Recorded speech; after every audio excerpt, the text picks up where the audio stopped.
Good morning. I'm impressed with veterans.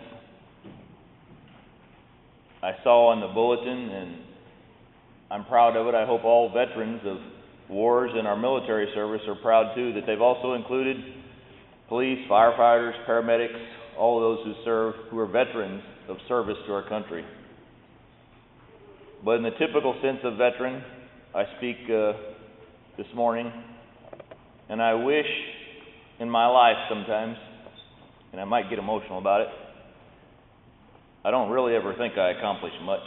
I think lots of people help me do things, but sometimes I wish I had served in the military. All of our veterans served for various reasons, in various capacities, or in campaigns, or even in wars. Something they certainly stood for. Many of us have not read or studied enough. I've contemplated this last night. I now give you my thoughts, along with the help and the thoughts and words borrowed from many others too. We should all, with a lion's heart, defend the service of veterans in our country. Neither aiming at originality or principle or sentiment, nor yet copied from any previous writing, it was intended to be the expression of the American mind, and to give to that expression the proper tone and spirit called for by the occasion. Today, even today, we are in the very midst of revolution, the most complete, unexpected, and remarkable of any in the history of the world. Every post, every email, and every day rolls in upon us. Independence, like a torrent. Our obligations to each other and our country never cease, but with our lives. For good, we must all hang together. Or most assuredly, we may all hang separately. Why should we hesitate? For God's sake, let us do good. The birth of a new world is always at hand. The tree of liberty is watered by the blood of both patriots and tyrants. Our veterans always saved us from the latter.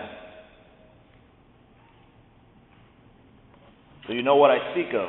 The Declaration of Independence is a remarkable document that defines our national character. Our veterans and all of our servicemen and women embody and display that character with their service. In Philadelphia in 1776, our founding fathers declared our independence and the inherent rights of men and women. These brave men wrote of simple ideas, equality and liberty. It speaks of truths that should be self-evident among all of mankind, truths that must be preserved. The Declaration of Independence is not a law, but it should always be a guide to us and a guide for our laws. Veterans have stood and died for its underlying principles. We must also with them. Written under the threat of death, 56 revolutionaries signed their names, pledging that the pursuit of happiness was endowed to every person. Our fight for freedom began over 230 years ago, and while our quest to form a more perfect union may have changed paths, the journey toward that more perfect union persists today. The difference between us can and may change. That is, the differences between us can and may change from reasons to fight to causes to celebrate, because through celebration of our differences, we secure liberty for everyone. Each American citizen breathes life into the Declaration of Independence every day that we live free. The strength of our example is limitless. The world has witnessed men and women forged through times that try mankind's soul.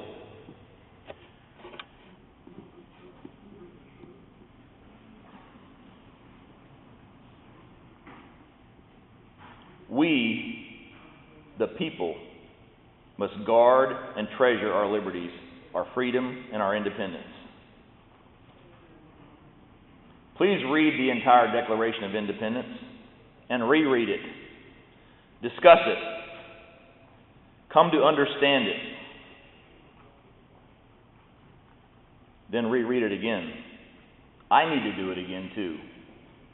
I bet you do. There are many new and perhaps infinitely powerful forms of media in this technology age in which we live. I speak of everything you can think of, but I limit my words more specifically to examples that I see every day, such as Facebook and Twitter, etc. These sorts of technological forums, as most things, can be used for great good and to preserve the framework and fundamental principles that built our country's original Declaration of Independence, our Constitution, and the Constitution of each of our states in these United States, as well as built and were part of the underlying, unchanging principles of good, such as doing unto others as you would have them do unto you. Weakness and insecurity, though, has always persisted in this world. At times it exists or arises even in the best or strongest among us. Within ourselves and among those around us, we must always have the courage to stand up against such weakness, because if they are left unchecked, as history has proven around the world, they may become terrible scourges upon fellow mankind, our families, our communities, our states, and our nations. Mankind has seen it happen, and wars have been waged throughout history to preserve what and who we are here today to honor. That is, we must never become too complacent in our luxuries or our technology, or too narrow-minded in our own lives or issues therein. We must always be willing to stand up for good and stand up against what is wrong. I want students to know that especially, and to know that there's always a veteran, a police officer, a firefighter, an administrator, and just an adult, that there's always going to be somebody willing to stand up for good. At the same time, we must be able to recognize and respect differences and diversity in our lives and in our communities. Our veterans, those with whom we are blessed with the privilege of being able to honor face to face or voice to voice, are those who gave the ultimate sacrifice, are those who we have to thank.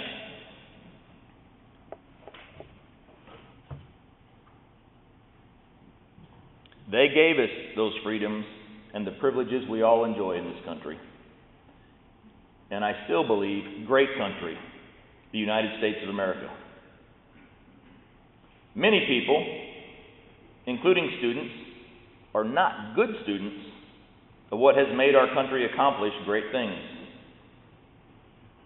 We have 3 branches of government, all serving as checks and balances upon each other, and all 3 branches having only those powers conferred upon them as set forth in the Constitution by the sovereign people of the United States. Change for good in this country can be accomplished through this framework we have in place, but good people must step forward and stand up to do it. Veterans have done that. Those who will serve and still do it. All of us should. While honoring our veterans, I want to say something else too. With no disrespect toward government or civil servants, as I happen to be one, but I am referring to great country because I firmly believe our greatness is not determined merely by the quality of our leaders in government, our leaders in our communities, our leaders among our families, our friends.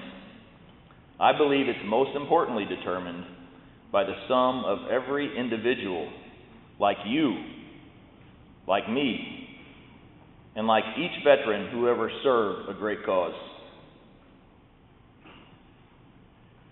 In saying all of this, I am confident in this too. I believe each veteran would take what I just said about them and turn it around and say to every individual that you, each and every one of you, must stand, not to merely honor them as veterans, but stand up to correct the wrongs in life that affect us or that are occurring around us, so that perhaps worse times or wars can be avoided. That would be the greatest honor, I am certain, to every veteran in the history of these United States.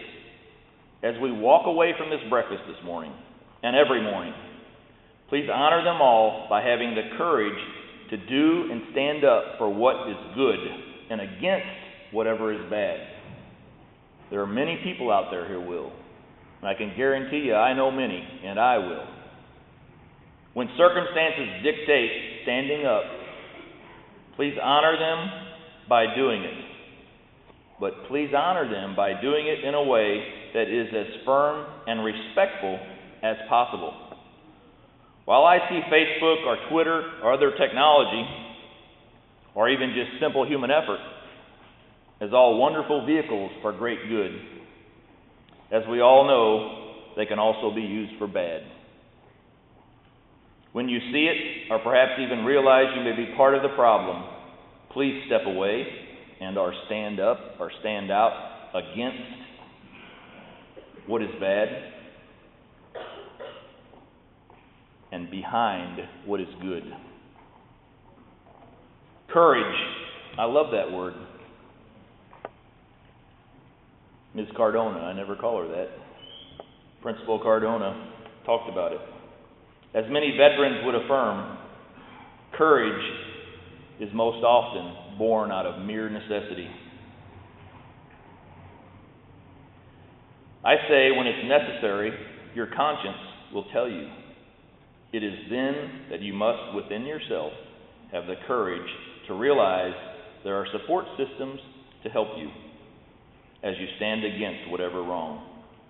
I am not talking about just your families or friends or law enforcement or government, which should be there for you, but I'm talking about your schools, individual students or teachers or administrators, all who are there, all who can help you, and in turn help all of us preserve or adapt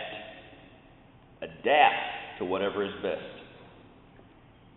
In this day and age, hundreds of thousands of people, or millions of people, perhaps billions, may be tied together at any given time across the internet. One of the greatest ways in which we can honor all veterans is for each of us to use our good conscience and to have the courage to stand up or seek help in standing up for and respecting the very liberties for which our veterans have served. All of these things, I pray, may God bless us all.